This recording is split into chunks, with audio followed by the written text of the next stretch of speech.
Você já ouviu falar em sistema agroflorestal? É uma técnica que combina agricultura e floresta para cultivar alimentos de forma sustentável e regenerar o meio ambiente. Mas como que isso funciona na prática? Os sistemas agroflorestais misturam diferentes culturas agrícolas com árvores e plantas nativas. É tipo uma parceria entre o homem e a natureza. Enquanto a terra garante um alimento sustentável para quem produz, a floresta volta a crescer. O sistema agroflorestal promove a autonomia dos agricultores, que com o tempo deixam de depender da compra de insumos.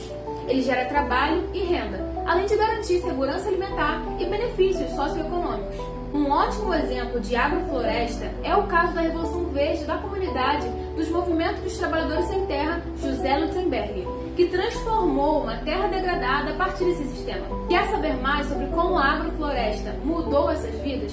Leia o especial de reportagens das jornalistas Beatriz Carneiro e Camila Rochino no site do Colabora.